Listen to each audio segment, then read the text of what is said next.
Bismillahirrahmanirrahim. Assalamualaikum warahmatullahi wabarakatuh. Bismillahirrahmanirrahim. Alhamdulillahi rabbil alamin. Allahumma salli wa sallim wa barik ala sayyidina Muhammadin wa ala alihi wa ashabihi wa azwajihi wa dhurriyyatihi ajma'in. Subhanaka la ilma lana illa ma 'allamtana innaka antal alimul hakim. La haula wa la quwwata illa billahil aliyyil azim. Rabbi syrah li sadri wa yassir li amri wahlul 'uqdatam min lisani yafqahu qawli, amma ba'du.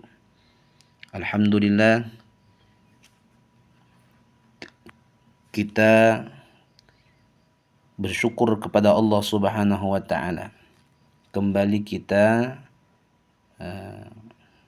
menyambungi daripada pembahasan atau pembicaraan kita tentang akidah-akidah yang terkandung di dalam dua kalimat syahadat, yang mana bagi kita yang mengaku beriman kepada Allah dan Rasulullah Sallallahu Alaihi Wasallam, tentunya wajib bagi kita untuk berpegang dengan kalimat syahadat, berpegang dengan dua kalimat syahadat, yaitu asyhadu an la ilaha illallah wa asyhadu anna Muhammadar Rasulullah, yang mana di dalam dua kalimat syahadat tersebut terkandung 50 akidah yang wajib kita ketahui. Yang mana akidah-akidah itu tentunya berdasarkan dengan dalil, baik dalil yang tertulis di dalam Al-Quran, disebut itu dengan dalil naqli, ataupun dalil yang bisa kita jelaskan ataupun kita fikirkan, maka itu disebut dengan dalil aqli, yaitu dalil secara akal. Bagi kita orang yang beriman kepada Allah dan Rasulullah Sallallahu Alaihi Wasallam, tentunya bukan hanya mengetahui daripada dua kalimat syahadat tersebut, akan tetapi kita juga wajib kiranya memahami daripada kandungan-kandungan daripada dua kalimat syahadat tersebut. Maka menyambungi daripada pembicaraan kita tentang sifat-sifat kesempurnaan Allah Subhanahu wa taala,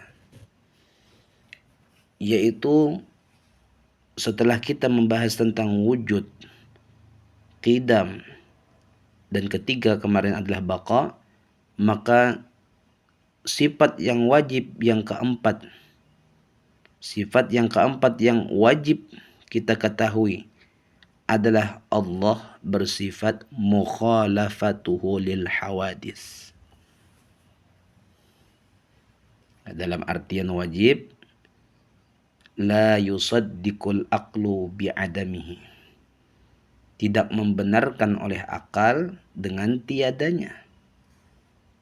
Artinya pasti ada ini sifat. Artinya Allah wajib bersifat mukhalafatuhu lil hawadis.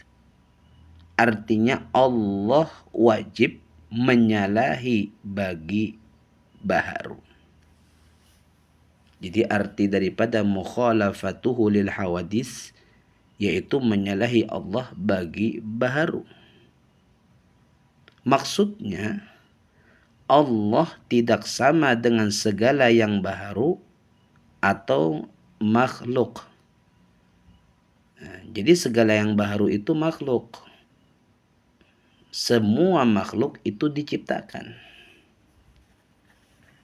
Maka tentu sang pencipta yaitu Allah dan makhluk yang diciptakan seperti seluruh alam semesta termasuk diri kita, tentunya mempunyai perbedaan. Yang jelas Allah bersifat kesempurnaan. Adapun kita makhluknya Allah Ta'ala, yaitu bersifat dengan sifat kekurangan. Tentu beda. Sang Khalik yang menciptakan dengan makhluk yang diciptakan tentu beda. Tidak bisa disamakan. Oleh karenanya, mustahil Allah bersifat mumasalah. Artinya menyamai. Maksudnya menyamai, mustahil Allah sama dengan makhluk. Nah, ini dua sifat yang berlawanan. Jadi wajib Allah mukhalafatuhu lil hawadis, artinya menyalahi Allah bagi yang baharu, dan mustahil Allah mumasalat, artinya mustahil Allah sama dengan makhluk. Tidak boleh kita katakan Allah itu sama dengan makhluk. Oleh karenanya, seandainya ada akidah atau i'tiqad atau keyakinan yang menyatakan bahwa Allah Subhanahu wa Ta'ala memiliki muka, misal Allah Subhanahu wa Ta'ala memiliki tangan, atau Allah Subhanahu wa Ta'ala secara keseluruhan memiliki jisim, memiliki jirim, berbenda, berbentuk, maka i'tiqad yang demikian itu adalah i'tiqad yang sesat, lagi menyesatkan. Karena maha suci Allah Subhanahu wa Ta'ala daripada sifat-sifat yang menyamai dengan sifat makhluk. Oleh karenanya ulama-ulama tauhid kita menyatakan wajib Allah Ta'ala itu bersifat mukhalafah lil hawadis. Maka golongan yang menyatakan Allah Subhanahu wa Ta'ala itu memiliki benda, memiliki bentuk, memiliki jisim atau jirim, itu nama kelompoknya adalah mujassimah, yaitu orang-orang yang mengiktikadkan Allah itu berbentuk, Allah Ta'ala itu berbenda, Allah Ta'ala itu mempunyai anggota, tersusun anggota seperti diri kita, punya muka, punya tangan, tersusun daripada berbagai suku dan sebagainya. Maksudnya suku-suku daripada tubuh kita. Itu mustahil. Karena Allah mustahil memasalah. Mustahil Allah itu sama dengan makhluk. Tidak bisa kita katakan sang pencipta sama dengan yang menciptakan. Tidak bisa. Bahkan apapun yang terbenak di dalam pikiran kita tentang bagaimana Allah Subhanahu wa Ta'ala, maka itu tidak dibenarkan. Dan semua itu pasti salah. Mungkin kita menghayal semisal, oh mungkin Allah itu seperti angin. Mungkin Allah Ta'ala itu seperti orang yang besar, raksasa. Atau mungkin Allah Ta'ala itu seperti ini dan itu. Maka apapun yang timbul di dalam pikiran kita tentang bagaimana Allah Ta'ala, maka itu tidak benar. Karena sesungguhnya pikiran kita, otak kita, itu makhluk. Maka apa timbul yang dari makhluk, apapun yang timbul daripada pikiran kita, yang mana pikiran kita ini makhluk, maka itu pun makhluk. Oleh karenanya apapun yang kita pikirkan daripada bagaimana Allah Ta'ala, itu tidak sama dengan kenyataan bagaimana sesungguhnya Allah Subhanahu wa Ta'ala. Maka bagi kita orang yang beriman kepada Allah Subhanahu wa Ta'ala, cukup dengan meyakini Allah Subhanahu wa Ta'ala itu ada. Bagaimana zatnya, bagaimana bentuknya, itu tidak wajib bagi kita memikirkannya. Takutnya akan menjerumuskan kita kepada mujassimah yang mengatakan Allah berjisim. Dan itu tidak dibenarkan dalam akidah Ahlussunnah wal Jamaah.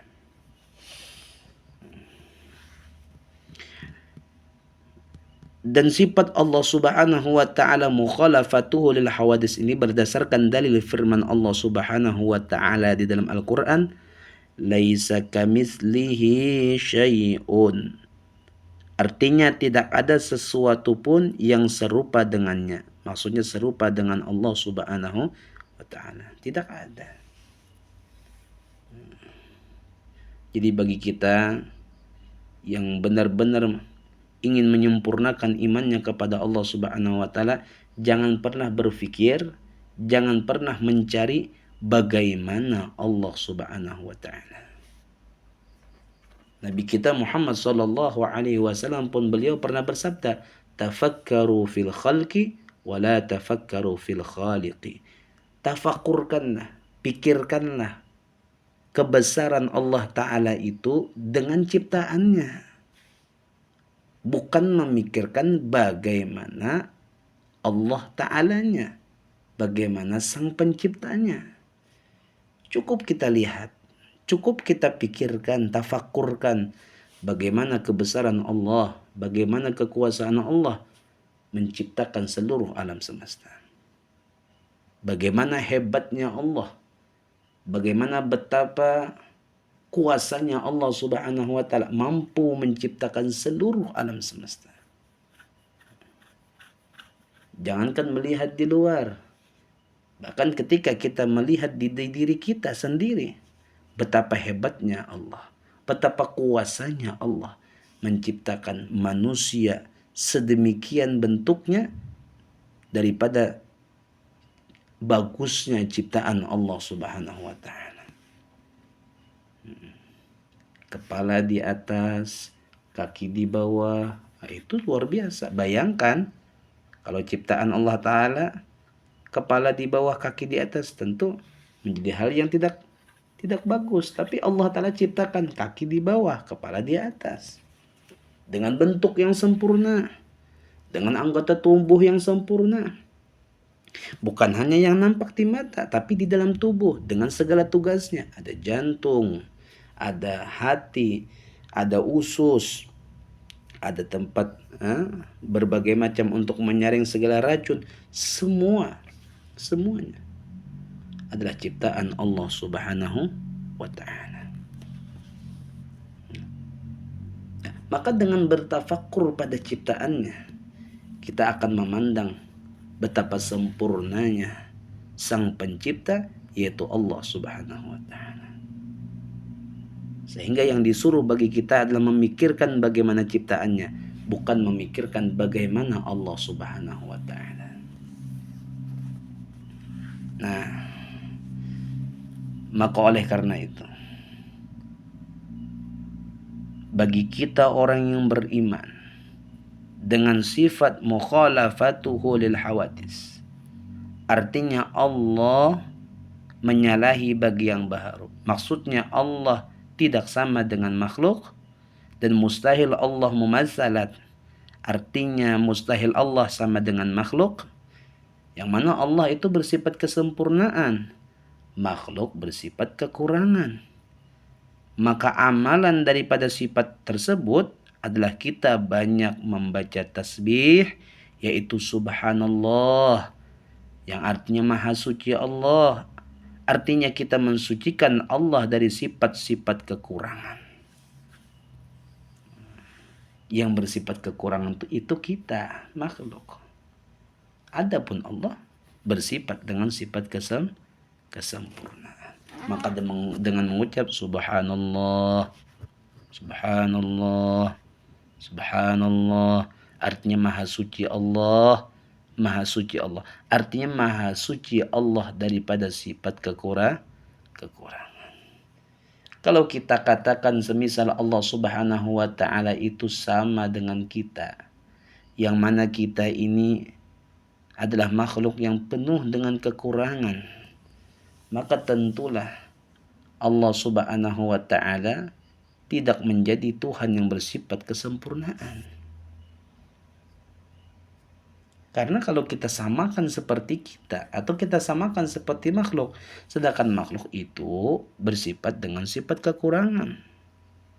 Sedangkan sifat kekurangan itu mustahil bagi Allah, tidak mungkin bagi Allah. Allah Ta'ala itu bersifat dengan sifat kesempurnaan. Sedangkan kita sifatnya adalah sifat kekurangan. Jadi tidak mungkin Allah itu mumasalah. Jadi mustahil Allah itu sama dengan makhluk. Kalau Allah sama dengan makhluk berarti Allah bersifat kekurangan. Sedangkan kita wajib meyakini Allah bersifat kesempurnaan. Nah, oleh karena itu dengan memperbanyak bertasbih kepada Allah, artinya kita mensucikan Allah Subhanahu wa taala dari sifat-sifat kekurangan. Mudah-mudahan ada manfaatnya. Mudah-mudahan penjelasannya dapat dipaham sehingga menambah keyakinan kita, menambah keimanan kita kepada Allah Subhanahu wa taala. Apalagi belajar ilmu tauhid, memahami ilmu tauhid itu wajib bagi tiap-tiap orang yang beriman kepada Allah dan Rasulullah. Memahami daripada akidah-akidah yang terkandung dalam dua kalimat syahadat wajib bagi orang yang beriman kepada Allah dan Rasulullah. Ditambah lagi sebagian ulama meyakini dan berpendapat bahwa akidah yang 50 wajib mengetahuinya beserta dengan dalil-dalil yang membuktikan bahwa Allah memang bersifat dengan sifat kesempurnaan tersebut. Oleh karena itu, kita sertakan dalilnya agar sekiranya menjadi modal kita untuk mengetahui, menghafal, dan meyakini daripada kesempurnaan Allah Subhanahu wa ta'ala. Salah khilaf ampun maaf, semoga manfaat. Akhir kalam, assalamualaikum warahmatullahi wabarakatuh.